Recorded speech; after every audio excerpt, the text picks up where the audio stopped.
Mtsikana ameneyu amapanga chibwenzi ndi mdala wachikulire. Mdalayo anali m'banja lake labwino ndipo china chilichonse chinali bwino, koma vuto mu banja mwake lidali mwana. Mkazi wake wakhala kuyenda m'matchalichi pamodzi ndi mdalayo kusakasaka mwana koma samampeza. Ngakhale kwa asing'anga adayesayesa koma sizinatheke.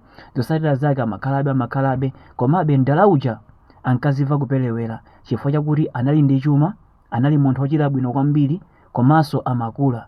Nde chumachi akazamwalira adzasiyira ndani? Amafunitsitsa wina wake ndithu, ora azatenge chuma chake kapena ora azatenge dzina lake, iyeyo palibepo. Ndiye amakhalabe kudapezeka kuti mpakana adapanga chiganizo chobwerera kwawo. Mdalayo amakhala kunja. Ndalafika kwawo nkhani ijano anayika pagulu.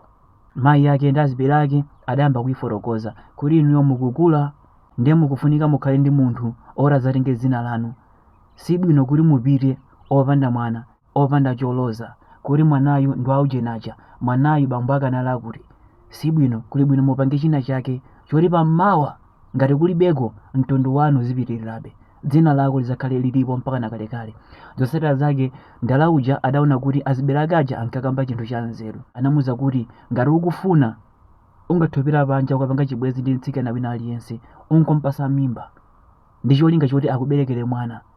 Tikuziwa kuti zikhala zolakwika kwa mkazi wako, koma kwa ifeyo sichikhala chinthu cholakwika. Of course ukapanga choncho chikhala mistake kwa mkazi wako, koma mkazi wakoyo azavomereza after some time kuti chimene unapanga si mistake ayi, zimene unapanga zokhuzana mtsogolo lako. Zotsatira zake mdala uja anavomereza, adapita kunja adakapeza mkazi wake ndi ameneyo.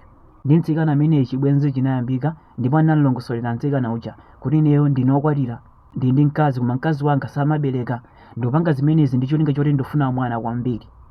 Ndiye wewe ukandiberekera mwana, china chilichonse chimene ukufuna ndizopangira. Zotsatira zake mtsikana uja adalosangalala ndi amakhalabe ndi mdala uja amagona na plan. Kudapezeka kuti mdala uja adapanganso chiganizo chobwerera kunja. Atafika kunja kuja amakhala amalumikizana ndi mkazi uja anamuwuza mdala uja kuti panopa period sindupanga, zikuoneka ngati kuti mwina ndili ndi mimba. Mdala uja atamva zimenezi adalosangalala. Zotsatira zake adamuwuza mtsikana uja chonde mimba yosatayi.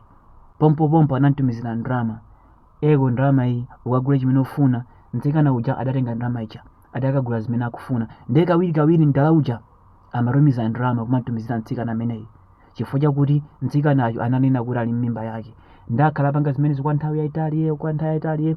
Ndiye kudapezeka kuti mdala uja mtima wina wake umamgunda, kodi mtsikana ameneyo akuti ali ndi mimba koma nthawi zina zake samandionesa mimbayo, zikukhala bwanji? Ndiye mdala uja mtima ndithu wotsutsa unkamupeza. Kenako anati no, apama ndifufuze. Atafufuza anapeza kuti mkazi uja analibe mimba. Amavala zimaplastic zija zimene amagwisa ntchito anthu mu mafilimu ngati apanga acting scene ya mimba, ndi zimene amapanga.